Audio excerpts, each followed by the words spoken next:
Boa noite, gente, tudo bom? Hoje nós temos mais uma live da nossa Semana Internacional de Resíduos Sólidos e hoje eu vou conversar com meu amigo Abraão Rodrigues, que é engenheiro e coaching de sustentabilidade, e a gente vai discutir um pouco sobre resíduos sólidos industriais. Espero que vocês estejam gostando muito dessa Semana Internacional de Resíduos. A gente quer trazer conteúdo aqui muito valioso para agregar na carreira de consultor ambiental de vocês. Oi, Josi, boa noite. Tudo bom? E aí, tá animada para a live de hoje? Deixa o Abraão entrar aqui que a gente já começa. Deixa eu ver se eu consigo chamar ele.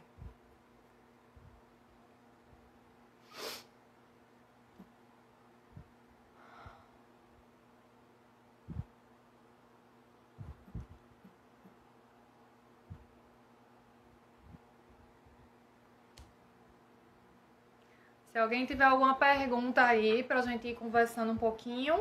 Hoje a gente vai conversar sobre resíduos sólidos industriais. Abraão tem muita experiência com isso, ele já trabalhou lá na FIEP, que é a Federação das Indústrias de Pernambuco. Seja bem-vindo, Abraão.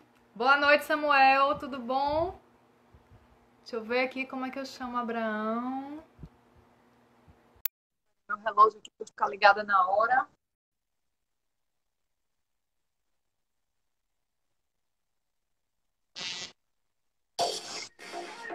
Oi, boa noite, tudo Boa bom, noite, querido? minha amiga. Tudo bom? Tudo Vou baixar jóia. vocêzinho aqui. Jóia. Eu já inicio com música para iniciar animado. Ah, muito bem. E na quinta-feira, tem que iniciar animado. É verdade. E aí, conta um pouquinho da tua história. O pessoal vai entrando, mas depois, se Deus quiser, a live fica gravada. Ontem eu tive um probleminha, não consegui gravar. Vamos ver se hoje eu consigo. Instagram, às vezes a gente não pode confiar. Mas eu sempre corro para gravar assim que a live acaba. Às vezes acontece algum imprevisto. Normal, natural, é isso mesmo. Na nossa atividade, que é uma atividade muito sensível, principalmente agora, imprevistos que não faltam. Você me ouve bem? Oi, Patrícia, seja bem-vinda. Conhece Patrícia Abraão? Patrícia, olha, Patrícia Rolim. não recordo dela. Pode ser que se eu ver uma foto, se ela aparece aqui com uma foto, deixa eu ver se eu consigo conhecer pela É foto. porque tá com o nome Perrolim. Não, Perrolim. me é familiar. Vou colocar o fone aqui, eu acho que vai ficar melhor. Eu acho que ela deve estar sempre assistindo tuas lives. Ela trabalha muito na área de saneamento, de indústrias, e ela agora está trabalhando principalmente na área de tratamento de poços, tratamento de água. O foco dela é bem industrial. Ela é química Legal. industrial. Gente, tá todo Você mundo quer... ouvindo a gente bem? Vocês querem que eu coloque o fone? Tá legal assim? Dá um joinha aí para a gente. Pra mim, tá tudo ok aqui. Vocês vão me ver aqui olhando para um lado e para o outro, porque eu vou ter aqui um arsenal de informação Eita, vai dar uma aula então. Bora aproveitar, para pessoal. trazer para vocês aqui, caso a memória não consiga trazer. Bom, Helva, eu quero agradecer muito o seu convite para a gente bater esse papo, né? E também agradecer a todos que lá acompanham ele, seguem, que nos seguem aí no Instagram, né? Nos nossos grupos do WhatsApp. Né? A gente tem um grupo do WhatsApp que trata especificamente de soluções ambientais. Muito legal. Grupo exclusivo, né? Quem quiser entrar depois é só ir na minha bio lá, que vai entrar no link direto no grupo. Acho que é bem bacana.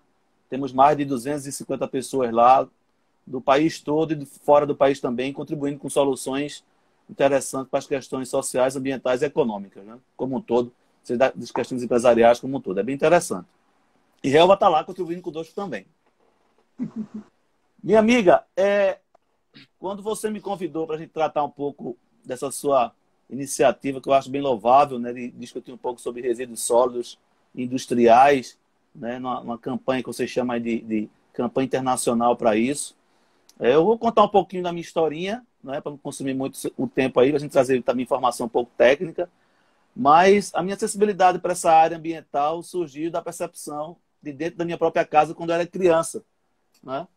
Meu pai era funcionário, até hoje ele é aposentado da Chesf, né? Quem conhece, na Companhia Hidrelétrica São Francisco, quem está aí fora vai saber dela, né?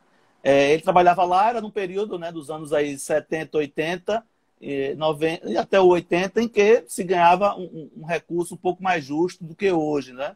Então ele conseguia ter assinaturas de jornais, assinatura de revistas, né? E, dado momento, ele recebia o jornal todo dia pela manhã, lia o jornal e juntava um pouco, jogava fora.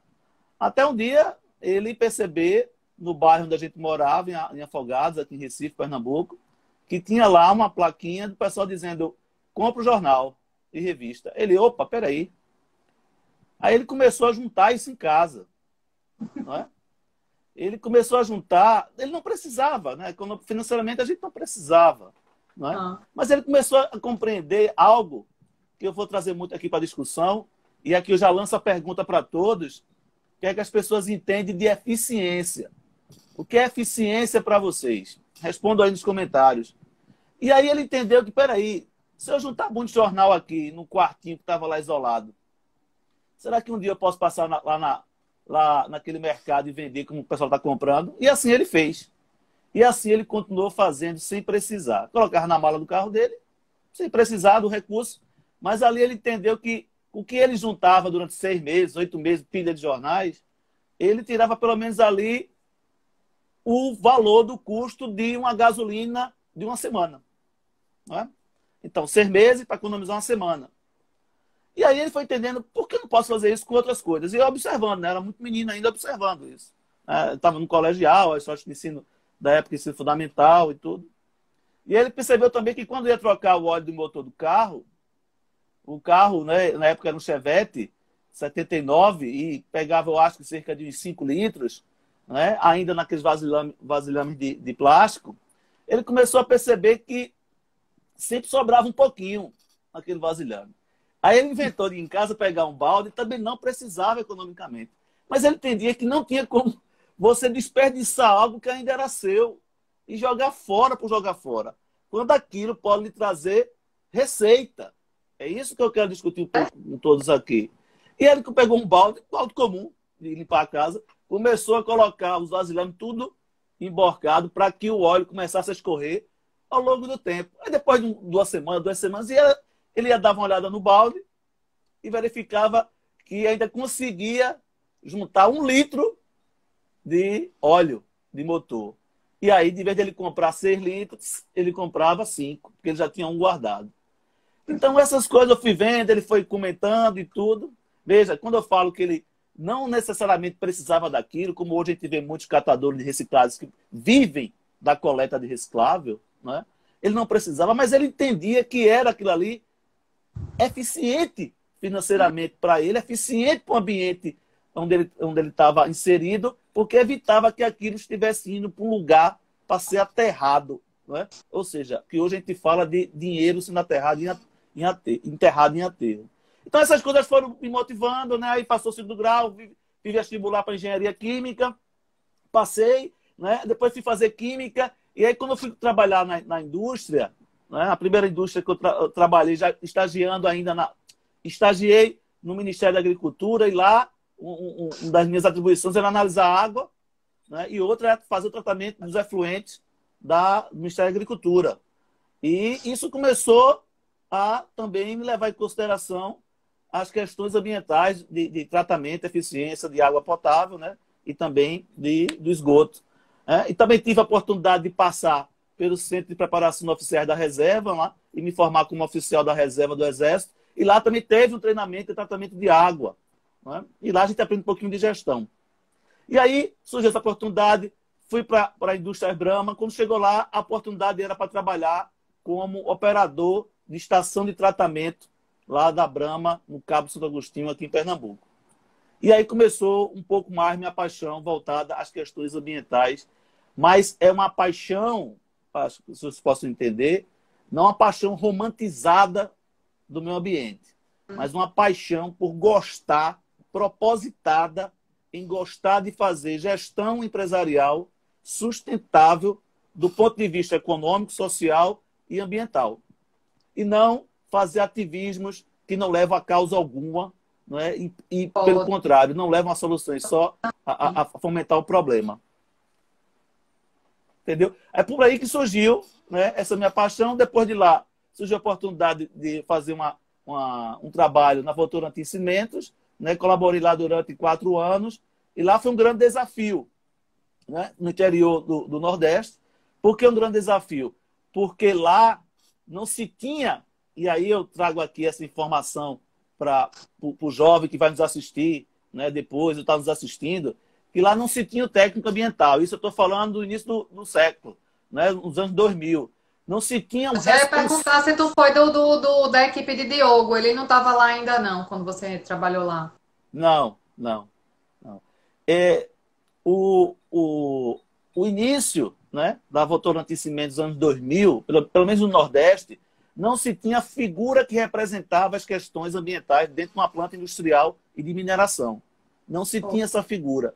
Então, o grupo entendeu que era oportuno já inserir um profissional para aquilo, porque ela já estava vendo que o futuro da indústria da construção civil, e ela está inserida na cadeia da indústria da construção civil, e é uma indústria que emite muitos gases, não é? A nível brasileiro e no mundo, é uma indústria pujante na geração de gases de efeito estufa, não é? Por mais que tenha toda a tecnologia de filtragem do material particulado e dos gases. Mas se havia necessidade. Então, quando eu cheguei lá, eu era o responsável pela área ambiental, né? Numa planta que estava em desenvolvimento com mais de 600 funcionários terceirizados, né? Somando aí também os colaboradores. Então, foi um excelente desafio.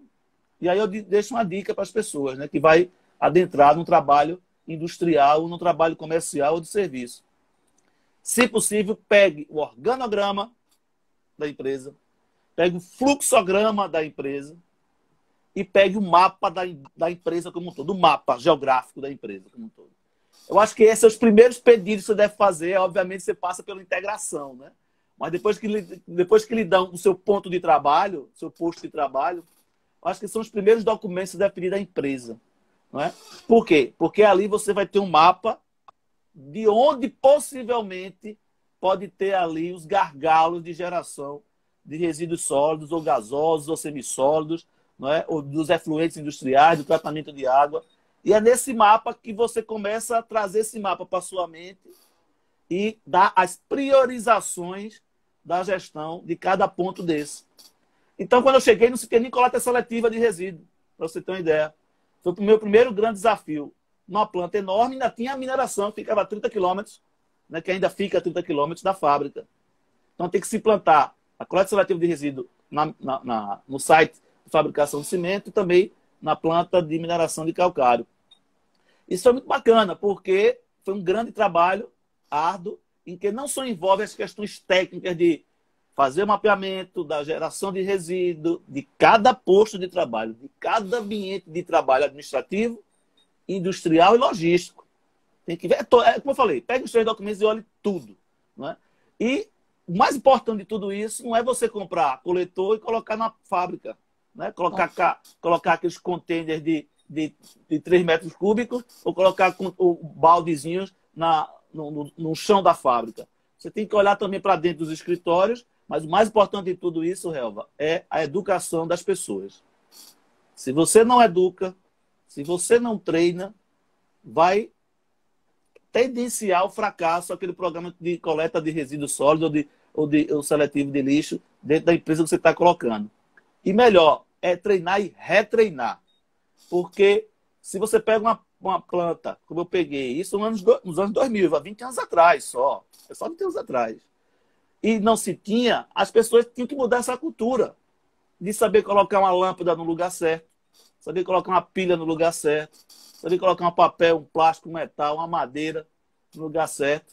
Então, tanto a parte da indústria como um todo, a indústria mais pesada, mas também a parte administrativa. E como é que você sabe se as pessoas estão fazendo corretamente? É o que eu gosto de chamar muito de gana, que é gerenciamento andando na área. É abrindo coletor, meus amigos. É abrindo coletor. E aí surgiu, né? Surgiu várias auditorias ambientais internacionais dentro da planta e que trazia um padrão de normatização sul-africano em que nós éramos auditados e auditados de forma rigorosa. E eu fui aprendendo ali que o auditor sul-africano ele fazia do jeito que era para ser feito. Ele abria o coletor para ver se naquele escritório ali, onde tinha lá os contadores, ou no escritório do próprio gerente da fábrica, no meu escritório, se a gente estava fazendo conforme devia ser feito. Tem um coletorzinho para plástico vermelho, para papel azul, para metal amarelo, e assim vai. Ele abria para ver se não tinha misturado. Quando tinha, ele tirava. Em alguns momentos, ele dava uma não conformidade no processo da auditoria. E é isso que eu gosto de chamar de GANA, que é gerenciamento andando na área, que a gente faz gestão eficiente, com monitoramento. Né? Aí depois, fora isso, surgiram outras coisas também. Não é? A planta precisava de um sistema de tratamento de efluentes sanitários um pouco mais eficiente, então a gente estava implantando várias fossas sépticas, né, dentro do projeto. E aí eu trago uma história interessante, que é o fato de que as questões ambientais, veja, estou falando de 20 anos atrás, mas hoje está sendo totalmente diferente. As questões ambientais, o profissional, o responsável, não era tão bem visto no sentido de ser atraído para discussões dentro do negócio. Porque assim como o técnico de segurança do trabalho sempre foi demistificado, né, dentro do ambiente de trabalho, porque sempre foi visto como ovelha negra para atrapalhar um processo. Né? E o técnico ambiental também entrou dessa maneira, mas hoje essa mudança está sendo totalmente invertida. Estava assistindo a CBN essa semana e o CEO da JBS, né, o maior frigorífico do mundo aqui no Brasil, o Gilberto Tomazini, ele decidiu que até 2025 todos os seus fornecedores deverão atender às políticas de sustentabilidade para o seu negócio. E eles estão criando um fundo, né, de recurso monetário para atender às questões da Amazônia. E hoje eu quis vir aqui com a minha camisa de Manaus, Amazonas, com os tucanozinhos, porque a gente está comemorando a Semana da Fauna, né? E aí eu conheço bem a região Amazônia, minha esposa é de lá. Então ele está criando esse fundo que até 2025 pretende, junto com os fornecedores dele e outros parceiros, investir R$ 1 bilhão nesse fundo. E o que eu achei mais interessante ainda, que é algo de vanguarda. Não é? É claro que é um grupo que, eu vou falar um pouco depois sobre o marketing verde, é um grupo que está querendo trazer e limpar um pouco a mancha que foi deixada, né, da grande corrupção, né, dos últimos anos. E está correto. Não é? Então, o assim, mais interessante é que ele não vai querer apenas, né, fomentar e melhorar a sua cadeia de fornecedores. Ele vai também trabalhar no fornecedor do seu fornecedor. Vê que coisa fantástica. Imagine essa rede se multiplicando e o fornecedor do fornecedor vai ser exigido conforme o destino final, que é o frigorífico, está querendo. Se não atender até 2025, ele disse, não vai entrar na nossa plataforma de fornecimento. Então, imagine grandes conglomerados empresariais começar a adotar isso. Força, né, o pequeno empresário, não o micro, né, mas o pequeno empresário, a se adequar. Se não se adequar, vai ficar fora do jogo. Entendeu? Então, a gente está passando por um período de muita adequação e as pessoas precisam se adequar e sentir, de fato, essa dor na pele de não poder abraçar as pessoas, né? De não poder estar fazendo reuniões presenciais, né? De não poder assistir um jogo de futebol, torcer, vibrar pelo seu time. Dói, isso dói realmente. Pior a dor é você perder um parente por causa dessa pandemia, desse Covid. A dor é pior ainda. Mas é algo que a humanidade tem que se adaptar. A nossa virtude do ser humano é se adaptar onde está, dando as ferramentas adequadas. Então, as empresas vão ter que se adaptar a isso. E quando eu falo adaptação, aí eu entro na questão da sustentabilidade empresarial, né, que é um trabalho que a gente já faz. Né? Hoje, você sabe, eu dirijo um Instituto de Desenvolvimento Empresarial, a J. Lira, né? E um dos assuntos, dos viés que a gente trabalha é a questão ambiental também, né? Dentro do método que eu construí, venho sempre desenvolvendo, que é o C2C, S2C, Sustentabilidade Corporativa Colaborativa, em que as empresas têm que enxergar agora as questões ambientais não como um patinho feio, mas sim, como eu venho falando de novo, como algo que tenha eficiência e eficácia em seus processos. Aí eu converso muito com meus alunos, né, com as pessoas que participam dos meus cursos, dos treinamentos, e quando eu converso com alguns clientes, eu nem falo de resíduo. Ele vem falar, Abraão, eu estou com resíduo aqui, o órgão ambiental local está pedindo desse jeito, está pedindo um plano de gerenciamento de resíduo sólido, não está querendo que eu faça declaração anual de resíduo sólido. Abraão, não aguento mais, eu faço declaração anual do imposto de renda, eu tenho que fazer de resíduo sólido também. Eu digo, tem, porque a legislação local pede, você tem que fazer. Né? Só que quando eu converso com ele, eu digo, onde é que estão as suas perdas? Ele disse, perdas como, Abraão? A gente veio tratar de resíduo. Aí eu pergunto a ele, o que é resíduo para você? E pergunto a você também que está nos assistindo. O que é resíduo para você? Né? Para mim, resíduo é aquilo que você perdeu. Você está adquirindo alguma coisa, né, tangível, por algum momento você não conseguiu utilizar como um todo, o que sobrou é resíduo. Sobrou é resíduo. Mas aí, o X da questão que eu falo hoje, de uma mudança de atitude que tem que acontecer, num hábito diferente que tem que acontecer, é as pessoas olharem resíduo como apenas gerou resíduo, joga fora, põe lá bota fora da empresa, põe lá no lixão da empresa, põe lá no quintal, ou se não joga pelo muro da empresa, que ninguém vai ver, como acontece muito por aí afora. Resíduo é perda de processo. Perda de processo.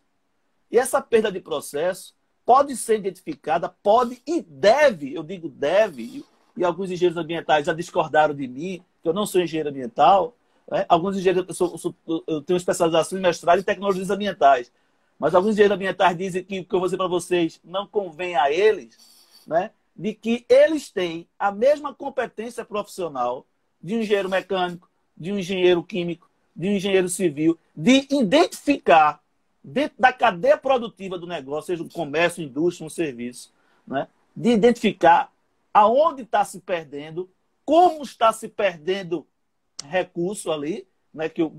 Resíduo é perda de processo, é recurso financeiro. Onde é que está se perdendo aquela matéria-prima? E vou mais. Ele, como engenheiro computacional, um engenheiro de controle de processo, ou se ele fosse engenheiro de controle de processo, ele pode sim, de tanto observar aquele equipamento e dar ali a sua opinião, não é? A sua sugestão, depois de estudá-lo, de que, às vezes, é apenas um ajuste no programa lógico de uma máquina que faz com que você tenha eficiência na produção que está produzindo e diminua aquela quantidade de resíduos sólidos. Cara, e quando o empreendedor, quando ele paga para destinar, isso muda a vida dele, né? Então, aí o resíduo vai deixar de ser um problema e você passa a oferecer uma solução. A gente consegue identificar aquele problema e dizer, esse resíduo aqui não vai ser mais gerado, porque a gente conseguiu mudar aqui essa máquina e não vai ter mais essa geração de resíduo. E tem a questão do treinamento também, né, Abraão? Eu estou com os clientes em hotéis.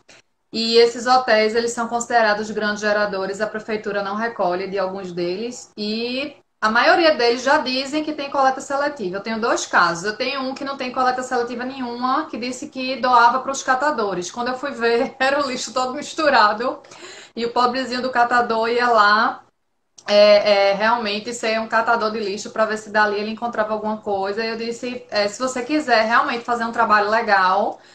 vamos começar fazendo a triagem na fonte geradora para você doar para o catador com dignidade e deixar separado seu material reciclável para ele vir recolher. Aí eu disse, é capaz de eu perder o cliente, mas eu tenho que dizer minha opinião como cidadã e consultora ambiental e ambientalista também, né? Que eu gosto de ajudar os catadores e tal, e deixar continuar uma coisa como essa.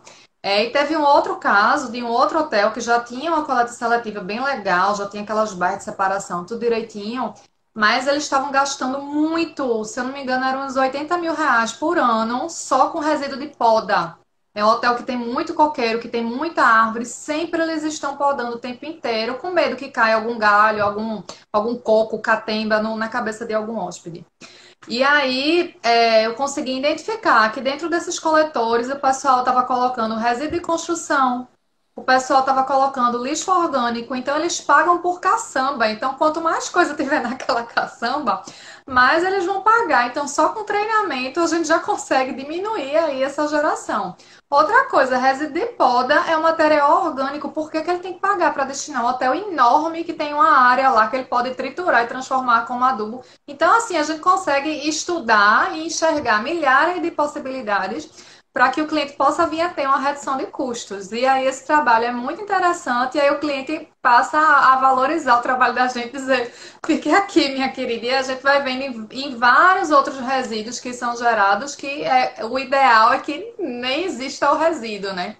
Que não haja essa perda. Mas quando a gente fala eu sei que é bem diferente quando a gente fala de uma planta industrial, quando a gente fala de um hotel é outra coisa, porque não dá para deixar de ser geradas garrafinhas de refrigerante e tal. Água mineral, tem alguns hotéis que tem alguns projetos de ter só aqueles filtros, mas tem outros que dizem, não, água mineral a gente ganha muito dinheiro vendendo as garrafinhas de água, a gente não quer deixar de vender, porque gera muito resíduo as garrafinhas. E aí a gente vai de acordo com o perfil do cliente, mas dá para ir fazer um trabalho bem interessante. É um trabalho que eu estou me identificando muito e que estou gostando É, muito. Eu queria que tu falasse um pouquinho das particularidades dos resíduos industrial, para que o pessoal possa entender por que ele é diferente dos resíduos recicláveis, por que eles são diferentes dos orgânicos, o que é que a legislação prevê, como tem que ser a destinação desses materiais, como tem que ser a separação. veja mesmo, quando a gente fala de resíduos industriais, na nossa cabeça vem logo a percepção de que está vindo da indústria, né? Muito do que é gerado na indústria também pode ser reciclável para Uhum, fora, né? Também pode ser reciclável para fora. Muita indústria pode gerar algum tipo de resíduo, que aí eu vou somar o que você acabou de falar, né? Que você comentou é algo que é muito importante, né? Na percepção do setor empresarial, que é a redução do custo, mas eu ainda vou além, viu, Helva? É também a possibilidade do empresário ter uma receita, por menor que seja. Eu volto à historinha do meu pai. Por menor que seja, por menor que não seja o valor que não está dentro do escopo empresarial do negócio da empresa. Mas se ele vende em algum momento, se ele produz em algum momento algum tipo de material e que as rebarbas dela não servem para o negócio dele, pode servir para um outro negócio. E esse outro negócio pode ser que tenha interesse de comprar dele. E aí, é melhor ele pagar para alguém, dar destino, ou alguém vir comprar dele logisticamente, compra e leva? É melhor que ele leve, porque ele vai ter até receita. Então, quando a gente fala de resíduos hospitalares, vem de hospitais. Resíduo de saúde, vem de hospitais ou dos postos de saúde. Resíduo da construção civil, vem da construção civil. Né? Resíduos da indústria. Da indústria, pode gerar o quê ali? Resíduos que são característicos da construção civil, né? Resíduos perigosos também podem ser gerados do setor industrial. Não é? E aí, resíduos perigosos, você entra na classificação da NBR 14.000, que ainda precisa, da 10.004, que ainda precisa passar por muita revisão. É uma NBR antiga, não é? Muito antiga. E a gente está vivendo um momento agora diferente, né? Que estão surgindo resíduos com a demanda ainda maior, porque está na mão do público, né? Do público civil, do público de CPF, não de CNPJ, que somos nós, que são as máscaras. Né? As máscaras estão sendo um incômodo de gestão delas para dar destinação, que antes era muito mais gerado no hospital e tem o arcabouço legal para destinação dos resíduos de serviço de saúde, né? Que tem que ter um tratamento específico de incineração ou de autoclave. Então, hoje, até a NBR 10.004, a NBR 10.004 precisa de uma regulamentação nova, de uma revisão, e lá tem a classificação dos resíduos perigosos, não perigosos, inertes, e muitas indústrias geram todo tipo de periculosidade de resíduos. Não é? Então, as experiências que eu tive hoje em dia foram experiências bem interessantes, porque a gente participou de um processo de destinação adequado de um resíduo de uma planta industrial, que ficava a 800 quilômetros de distância da planta cimenteira, e lá eles geravam um resíduo chamado resíduo da produção do alumínio, né? Quem está aqui do Maranhão deve saber, quem entende esse processo sabe. Para você fazer alumínio, você precisa dar uma carga muito grande de energia elétrica na bauxita, que é o mineral, e lá queima-se essa bauxita, se tira, extrai o alumínio dela, e aí sobra um resíduo. Esse resíduo ele vem ele vem contaminado com cianeto. Então, acaba sendo um resíduo perigoso. Então, a planta da antiga Alcoa, chamada Alumar, né, que ficava lá em São Luís do Maranhão, ela tinha um passivo de 50 mil toneladas. Vai se fazer o que com isso quando não se tinha uma destinação adequada para dar tratamento a isso? E aí surgiu a possibilidade, que também é um novo trabalho de várias empresas, seja ela de grande, média ou pequeno porte, que é manter uma eficiência energética interessante para o seu negócio. E quando eu falo eficiência energética, não só para aquelas empresas eletrointensivas que consomem muita energia ou que têm em seu processo produtivo questões de combustão, que é o caso das cimenteiras, não é? Mas qualquer empresa que só tenha muito ar-condicionado, muita refrigeração, também precisa ter uma preocupação com a eficiência energética. Então, uma empresa como eu trabalhei, a cimenteira, ela precisava melhorar a qualidade do seu clinker, que é o cimento, e também precisava dar uma eficiência energética, diminuindo o consumo de um combustível que é o petcock, que é a borra do petróleo, para também substituir por esse resíduo que vinha lá de São Luís do Maranhão. Então, se gerava um resíduo perigoso numa planta e outra planta viu a possibilidade de queimar esse resíduo em seu forno, e o melhor, a planta que gerou estava pagando para essa planta para poder dar a destinação correta, no processo que hoje é comumente conhecido como coprocessamento de resíduos em forno de clinker, né? Clinker é o cimento ainda meio pedrificado, né? Então, esse tipo de resíduo é um resíduo industrial, surgiu numa indústria, né, de eletrointensiva, fabricante de alumínio, e foi destinado para ser queimado e utilizado numa planta cimenteira. Então, outras empresas, por exemplo, na qual eu trabalhei como uma empresa Master Foods, né, do grupo Mars, fabricação de chocolates M&M, dentro do processo produtivo você se perdia, né, o quê? Embalagem plástica. As embalagens plásticas dos M&Ms, né? Se perdia o próprio chocolate. Quando era possível, o chocolate voltava para o processo. Opa, se dá para voltar para o processo, volta para o processo, né? Agora, as embalagens rasgadas iam para onde? Iam ser destinadas a uma cooperativa de catadores, né, muito bem separadas. E olha que eu não trabalhava no setor ambiental nessa época, mas eu sabia o que acontecia. Eram separadas, ia para o setor com uma cooperativa de reciclagem. Iam de que maneira? Iam trituradas. Por que trituradas? Pela preocupação da empresa da imagem impressa na embalagem, está por aí circulando. Como muitas vezes a gente quer meter a chinela numa Coca-Cola, né? Quer meter a chinela agora na Antártica, achando que ela é a culpada por estar boiando ali no córrego da nossa cidade ou está indo para o mar, né? Como, na verdade, o plástico não anda. A gente anda com ele e joga fora. É diferente, né? Então, essas questões dos resíduos industriais, por exemplo, essa que eu falei da queima desse resíduo em forno de clique, tem uma legislação específica para ela, né? Que é a resolução 264 do coprocessamento de resíduo, que tem que seguir essa resolução que o próprio CONAMA, o Conselho Nacional, determinou. Então, tem resíduos, por exemplo, de lâmpadas e pilhas, tem legislação específica para ser utilizada para a destinação adequada dessas lâmpadas. Para as máscaras, estão construindo uma legislação mais específica aí que possa atender essa realidade. Então, cada resíduo tem sua particularidade, cada negócio como um todo, né, tem a sua particularidade. Eu tive a oportunidade também de colaborar numa empresa daqui de Recife, que tem uma frota enorme de guindastes, né, mais de 200 guindastes, em que se gera muito resíduo. Resíduo de quê? Óleo de motor, bucha contaminada com óleo, pneus emborrachados, tinta. Então, esses resíduos, dependendo da sua classificação conforme a NBR a 10.004, precisam se classificar com perigosos, não perigosos, inertes. Qual vai ser o destino dela? Tem que atender a legislação específica, não é? É óbvio que o resíduo hospitalar já tem a sua legislação específica. E falando, se na indústria tem algum ambulatório que atenda de alguma maneira, aquele resíduo não é industrial, é classificado como resíduo de serviço de saúde, com uma destinação bem específica para isso. Mas o mais interessante que eu quero trazer para vocês é aquela história que eu falei, que a gente tem que o engenheiro ambiental tem competência de analisar processo, é de falar algo que você acabou de falar, Relva, redução de custo, e eu vou além, também de fomentar receita. Por quê? A gente está vivendo um momento, né, que não podemos mais ser um batedor de cartão. Eu já falei isso várias vezes aqui, gosto de repetir. preocupado em entrar de 8 horas da manhã e sair às 17. Não tem mais como pensar assim. Quem está entrando na empresa agora, está estagiando, você tem que ser o melhor estagiário no que faz. Melhor. Você tem que fazer a empresa crescer. E não esperar que a empresa cresça e lhe arraste. É diferente. Não faz sentido isso. E como é, Abraão, que eu posso fazer com que a empresa cresça? Traga aquele seu posto de trabalho como sendo seu. Você é o dono. Se você é aquela pessoa que varre o chão da empresa, seja o melhor varredor de chão da empresa.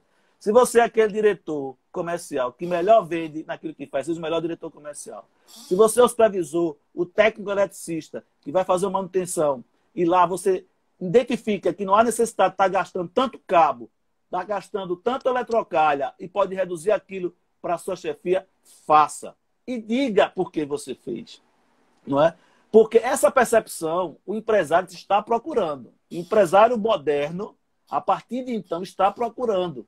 Porque ele não quer ter mais perdas. Ele quer só ter ganhos. Não é? Ele quer ter um maior lucro. E se você vai conseguir trazer receita para ele, com a gestão de resíduos em que você sabe, mapeou e inventariou seus resíduos. Identificou que alguns você tem como destinar e outros você não tem dentro da sua região próximo para onde destinar, que eu tive essa grande oportunidade desse desafio de não saber para onde destinar a sacaria rasgada de cimento, eu não sabia. Foi quando a gente começou a estudar, começou a participar de alguns fóruns, conhecendo algumas pessoas, e aí uma fábrica de cachaça, que embalava suas cachaças dentro de embalagem de papelão, ficou interessada, veio conhecer o que nós fazíamos, procurou saber o quanto a gente gerava de volume de sacaria rasgada de cimento, que vem contaminada com muito pó, e disse, eu tenho interesse. Porque lá no processo deles, eles tinham, vamos chamar assim, de um processo de lavagem, né, da sacaria, depois trituravam, ficavam só aquele pó, né, de celulose, e depois passava por um processo que já faziam novas caixas. Então, veja, a questão do resíduo industrial. A gente, às vezes, tem que mapear também fora. E hoje existem várias bolsas de resíduo, assim como o nome é dado, pelo país todo. Se você for na internet, vai encontrar gente que está trabalhando nisso, em aplicativos de celulares, para conectar pessoas. Por enquanto, o nosso trabalho é lá no nosso grupo, né, Helva? Que a gente desenvolveu no início da pandemia, que eu vi essa necessidade de começar a juntar alguns especialistas na área ambiental, ou também que não é especialista, que queira ali dar a sua opinião, dar a sua contribuição, e falar sobre as questões ambientais. E lá já está gerando um negócio. Que está aqui nos assistindo, eu estava precisando de alguém especialista em resíduo perigoso. Minha gente, preciso de alguém! E eu não sabia que o Fernando trabalhava com isso. Eu estudei com o Fernando. Fernando é biólogo também, mas ele também é engenheiro. E aí ele trabalha com resíduos perigosos e eu não sabia. O pessoal disse, procura Fernando, eu agora. O que eu falo muito... Só na sola aqui. Aí o que eu falo muito nesse sentido é que a gente precisa fazer esse mapeamento como um todo, e eu acredito que quem está iniciando na carreira, né, independente se é na carreira ambiental ou não, porque eu acredito que existe, Helva, 3 disciplinas que deveriam percorrer o ensino do cidadão. Né? Vamos chamar o cidadão brasileiro, mas por que não mundial?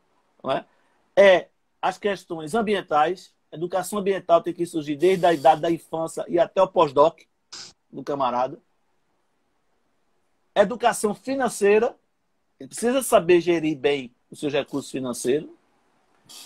E a gestão moral e cívica, que aí a gente vê as questões sociais, não é? As questões de cidadania. Esses são os pilares da sustentabilidade que a gente tanto fala, não é? E se a gente não aprende isso, seja aonde for, em que curso seja, a gente acaba entrando na empresa e muitas vezes achando que é um engenheiro mecânico que só é para gerenciar pessoas, a fazer manutenção. E perde um olhar sistêmico, não é, de tudo que acontece no negócio.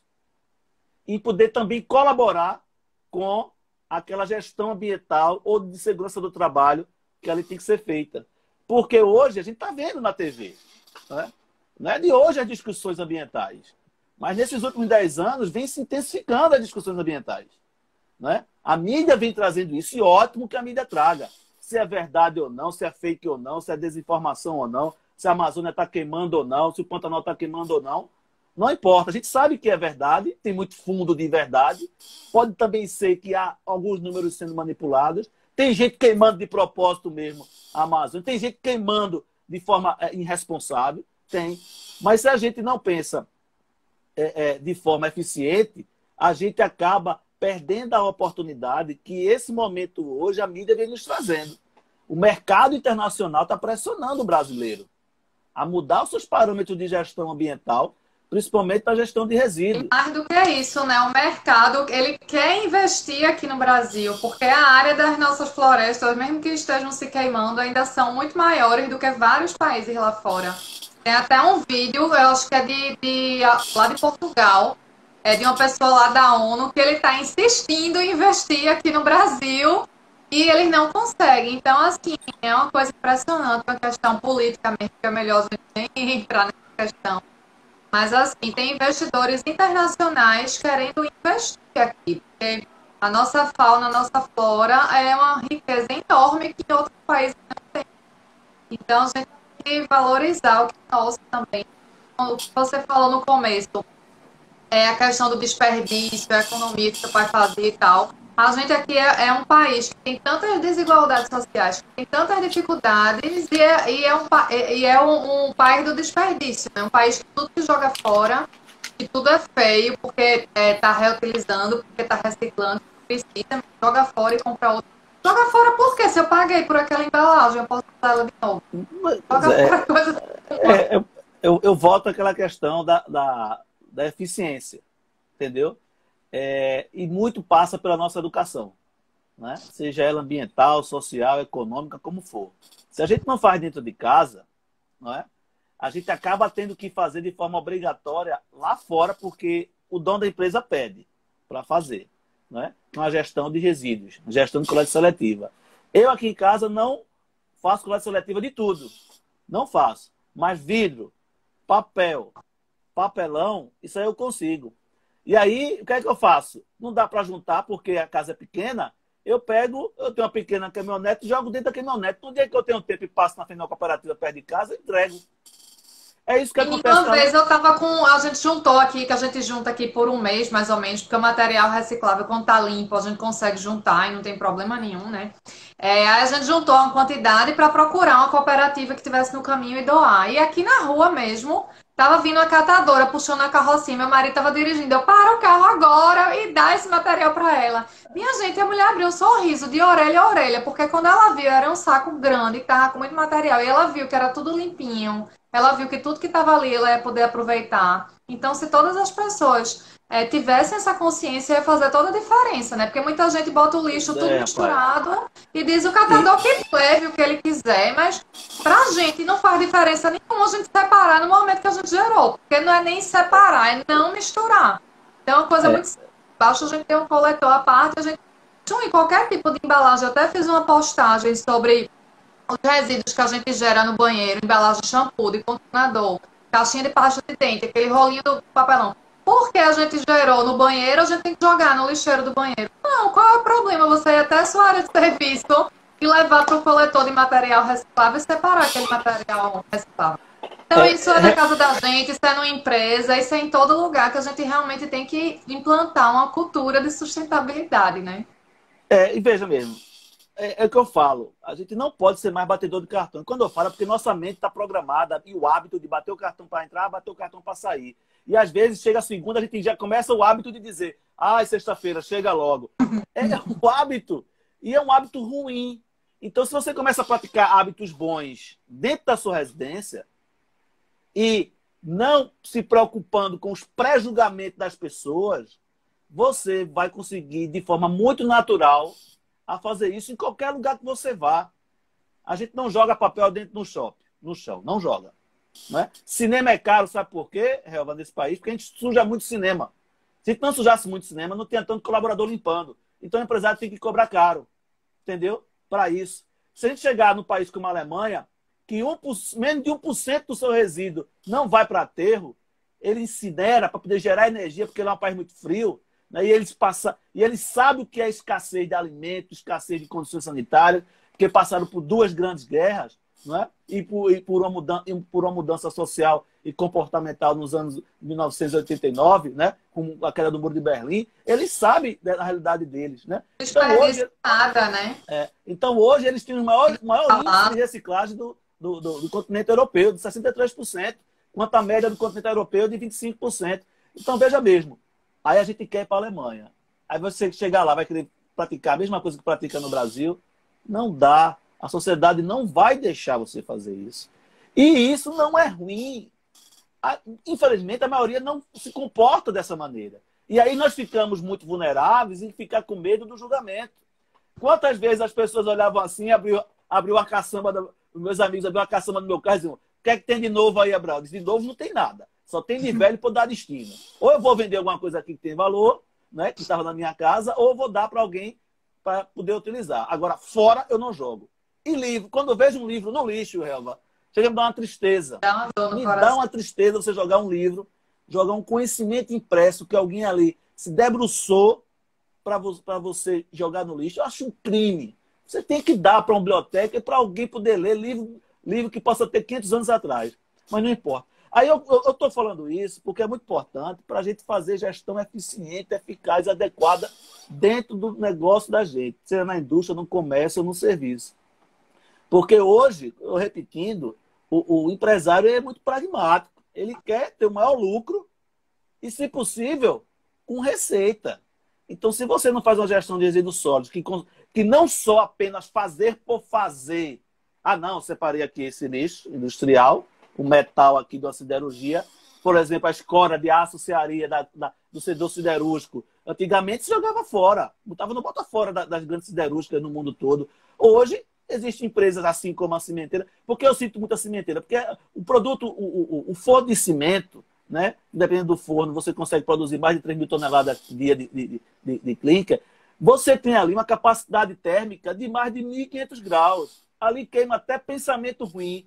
Queima. Então, é um grande incinerador. Mas como existe uma legislação específica para incinerador, para queimar resíduos de serviço de saúde, por exemplo, existe uma legislação específica para a indústria cimenteira. Aí é só uma questão de lobby aí, de interesse das duas partes. Mas se a gente não fizer gestão adequada de resíduos para identificar a possibilidade do que é que pode ser queimado na indústria cimenteira, o que é que pode ser vendido, ou que não dá nem para queimar, nem para vender, nem para doar, né? Doar não, aí você acaba doando. Então, é fazer uma matriz de prioridade dos resíduos também. E aí trazer a oportunidade para o negócio, gerar uma receita. Eu bato muito nessa tecla, porque às vezes a gente entra e quer fazer o que está naquele hábito ali, ó. Separar, mandar para um reciclador, o reciclador emite certificado de reciclagem, apresenta para o auditor, para o fiscal ambiental, fica por isso mesmo. E o pior ainda quando manda para o aterro, é material reciclável, né? Eu também me lembrei agora de outro cliente que eu visitei, que aí também tinha as baias, também tinha tudo separado e tinha um container enorme, que eu até tirei uma foto e coloquei no meu perfil, mas tá lá embaixo. E eles disseram, isso aqui é o rejeito. E a gente tinha tanto papelão. Dá vontade de ter uma caminhonete feita a sua e dizer, pois eu vou botar aqui na minha caçamba e vou levar para minha casa, porque isso aqui não é rejeito, coisa nenhuma. Foi assim, então, perda de processo, porque deve ter caído alguma coisa, sujou, e depois eles não conseguem mais comercializar aquilo ali. Mas aí por isso que é tão importante esse trabalho de treinamento, principalmente quando é uma empresa grande, que tem muitos funcionários, que às vezes tem um funcionário, um técnico ambiental, mas aí ele sozinho para dar conta, precisa de um olhar de fora. E aí que entra a gente como consultor ambiental nesse processo.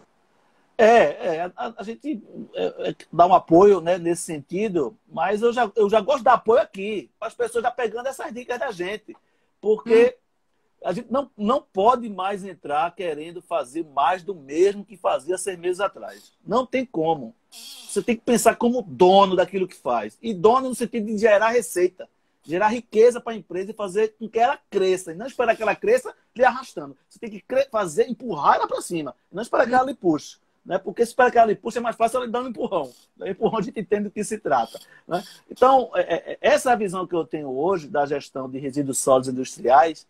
Né? E a gente está tendo essa grande oportunidade. Né? O país está sendo pressionado. Quando pressiona o país, pressiona o agronegócio, tem uma gestão adequada dos seus resíduos sólidos, né? Que o agronegócio é uma indústria, né, do agronegócio, né? Resíduos sólidos, o que fazer ali com o rejeito e a criação de porcos? O pessoal está tendo eficiência energética, está produzindo ali metano para gerar energia para uma região específica da fazenda ou da indústria como um todo, né? E aí a pressão é muito grande nesse sentido. Por quê? Lá fora, a cultura organizacional, a cultura do cidadão, né, lá de fora, principalmente o europeu, é de consumir o melhor, mas não é o melhor no paladar, né, nos sensores, né, olfativos, né, organolépticos, não. É nas questões também de onde é que vem esse produto, né? Será que esse produto tem práticas sustentáveis e sociais que atendem ao meu conceito de consumidor? Na Alemanha, você pega o PET, coloca na maquinazinha, a máquina gera um crédito, você compra alguma coisa no supermercado. Não é? Você vê mesmo, você tem a China, os Estados Unidos e a Índia, gerando 38% do resíduo eletroeletrônico do mundo. Né? A humanidade gera, em média, quase 2 bilhões de resíduos no mundo. E eu nem estou falando das oportunidades de negócios, viu? A gente só está falando de resíduos mais industriais. Então, será que a gente vai chegar a uma cultura como a cultura de um europeu, por exemplo, e quando for comprar um litro de leite, a gente começar a ler melhor a embalagem para ver se aquelas vacas ali estão tendo tratamento adequado, né? Pelo menos de forma um pouco mais tranquila no seu cuidado, no seu abate, no seu tratamento, a ração que está sendo dada para ela. Será que um dia a gente vai chegar nisso? Eu acho que a gente evoluiu nesses últimos anos a pelo menos ler o prazo de validade, né? Pelo menos a gente aprendeu a ler o prazo de validade. E dou outra dica. Quem não aprendeu a ler o prazo de validade, se encontrar no supermercado, aquelas promoçõezinhas lá, compre isso aqui, vá logo para o prazo de validade, está para vencer com 2 dias depois. Entendeu? Então, se a gente não começar a ter essa cultura de ver ali a tabela nutricional, verificar se tem um símbolo da reciclagem, verificar se aquele produto... Verificar se não é transgênico. Se não é transgênico, né? Se começar a ter esse olhar diferente, olhar o Dia do Consumidor agora, dia 15 de outubro, se comemora o Dia do Consumidor. Aí eu lembrei de um e-book que eu escrevi no início da pandemia, porque eu fiquei preocupado com como é que ia ser o consumo das pessoas. Aí aí eu escrevi esse e-book e compartilhei esse e-book com muitas pessoas que tiveram interesse. É só ir na minha bio aí me pedir o e-book. E aí, quando eu tive oportunidade do supermercado na pandemia, eu não entendi porque tinha gente arrastando 2 carrinhos do supermercado cheios de papel higiênico. Eu não compreendi. Até hoje eu não compreendi isso. Sinceramente, eu não compreendi. Né? Porque acharam que ia parar como é que diz, o abastecimento dos supermercados. A pessoa fica com medo de não ter papel higiênico. Está todo mundo em casa, então vai precisar de muito papel. Essa coronafobia que cada pessoa andou se alimentando dela, né, está deixando muita gente aí meio aperreado por causa disso. Quando a gente vê a questão da indústria como um todo, né, a indústria brasileira tem o maior potencial poluidor. Né? Quando eu digo potencial poluidor, não quero dizer que seja de denegrir o meio ambiente. Pelo contrário, porque a gente tem uma grande população, né, um grande tecido industrial no Brasil como um todo, né? Tecidos esses que setorizados geram muitos resíduos, seja ele de emissão atmosférica, ou seja eles sólidos ou semissólidos, mas que muita gente está fazendo coisa boa, viu, Helva? Muita gente está fazendo coisa boa. Por quê? Porque está existindo apelo, né, por parte dos consumidores, sejam eles internacionais, e alguns no Brasil estão começando a se sensibilizar nesse consumo. Então a pandemia nos trouxe a oportunidade de consumir etanol, não é? Trouxe a oportunidade de consumir etanol. Mas por que muita gente não consome etanol? Por causa daquela variação, 70% foi de combustível, 30% de gasolina, 30% de etanol, eu prefiro a gasolina. Não é? Mas aí o que eu digo às pessoas, no consumo consciente. Porque o consumo consciente, pessoal, é o que puxa a indústria. Então, se você não consome de forma consciente, a indústria vai produzir como você quer. Como você quer. Entendeu? E consciente está em quê? Na questão de volume e na qualidade que você quer comprar. Então as pessoas não precisam encher o tanque todo de gasolina, não, porque a diferença está favorável à gasolina. Você coloca 10% só de etanol e coloca 90% de gasolina. Entendeu? Então, puxou muito a produção de álcool, né? Álcool 70. usinas de cana deixando de produzir açúcar para produzir álcool 70. E a produção foi muito grande. Quando você produz álcool 70, o que é que você consegue? O que é que acontece? Você tem que utilizar embalagem. Aí a indústria nunca utilizou essa embalagem de álcool 70, plásticozinho de 1 litro ou de 15 ml, e que em algum momento vai se perder. Se não se perde no processo, mas sempre se perde, não existe processo 100% sem perda, aquilo ali vai gerar um resíduo aonde? Na sua residência. O que é que você faz com esse resíduo? E aí é o que eu falo para os gestores ambientais, que se debrucem também nos arcabouços legais que nós temos. Né? Leiam a Política Nacional de Resíduos Sólidos, né?